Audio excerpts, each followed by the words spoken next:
Bonjour à tous, aujourd'hui nous allons compléter nos connaissances concernant l'équilibre alimentaire. Et nous allons étudier aujourd'hui la pyramide alimentaire que vous voyez apparaître à l'écran.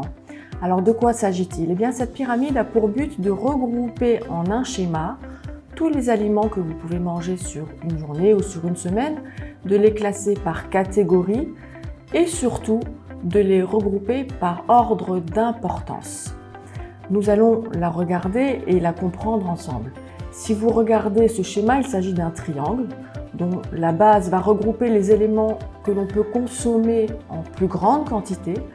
Et plus on va monter en haut de la pyramide, plus il faudra en réduire les quantités et la fréquence bien évidemment.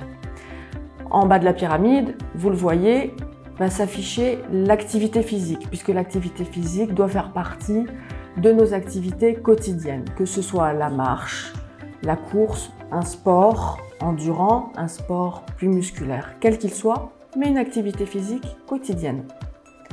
En haut, étage au-dessus, vous voyez l'étage représentant l'hydratation. Pourquoi l'hydratation? Tout simplement parce que notre corps est constitué de 60% d'eau, 70% pour les enfants. Il est donc absolument majeur de continuer à hydrater notre corps quotidiennement. Alors cette hydratation va se faire par le biais d'eau, environ 1,5 litre chaque jour, hors sport. Par heure de sport, 500 ml supplémentaires bien évidemment. Étage au-dessus, vous voyez apparaître l'étage représentant les végétaux. Les légumes représentent une partie plus importante que les fruits, vous le voyez, pour la simple et bonne raison qu'ils sont moins riches en sucre. Alors combien de légumes et de fruits par jour? Eh bien 5 portions. 5 portions de la taille d'un poing.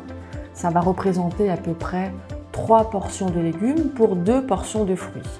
Alors 3 portions de légumes, ça va représenter 1 à 2 crudités et 1 légume cuit par exemple. Et 2 portions de fruits vont représenter par exemple 1 pomme et 6 fraises.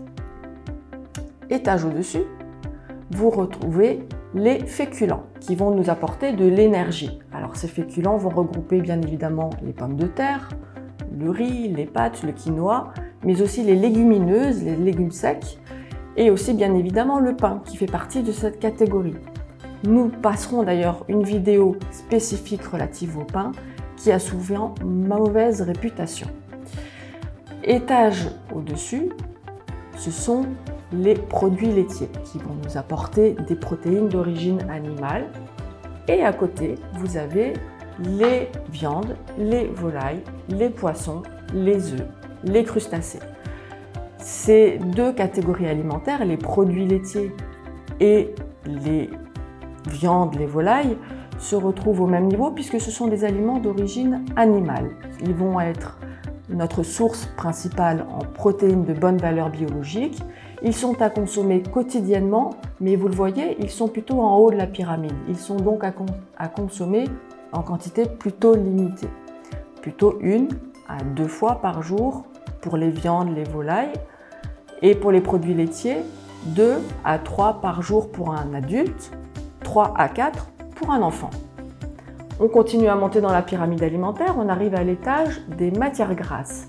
Les matières grasses se trouvent dans les huiles, dans les margarines, dans les beurres, mais aussi dans la crème fraîche, qui fait non pas partie des produits laitiers, mais des matières grasses, et également dans les fruits oléagineux, comme les amandes, les noix, les noisettes, les pistaches.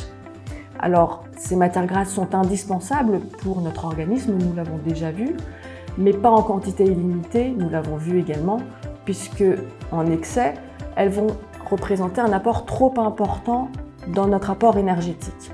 Il convient donc de les choisir avec soin, puisque toutes n'ont pas la même valeur nutritionnelle, et de les manger en quantité limitée.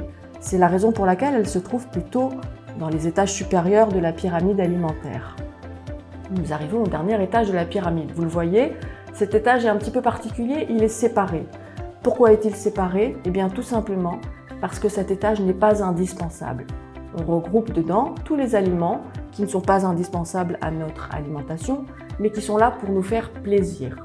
On peut donc les manger en quantité limitée, une fois de temps en temps. Alors de quels aliments s'agit-il? Eh bien, il s'agit bien évidemment des produits sucrés, que ce soit le miel, la confiture, les pâtes à tartiner, les céréales riches en sucre, les bonbons, les chocolats, les gâteaux, les glaces, etc. La liste est très longue. Il s'agit aussi des chips, du sel, des boissons sucrées et des jus de fruits, qu'ils soient pressés ou du commerce. Ces produits nous apportent du plaisir, apportent très peu de micronutriments, ces fameux micronutriments qui nous apportent vitamines, oligo-éléments, etc. Donc ces aliments sont à manger en petite quantité, une fois de temps en temps seulement. Prenez soin de vous.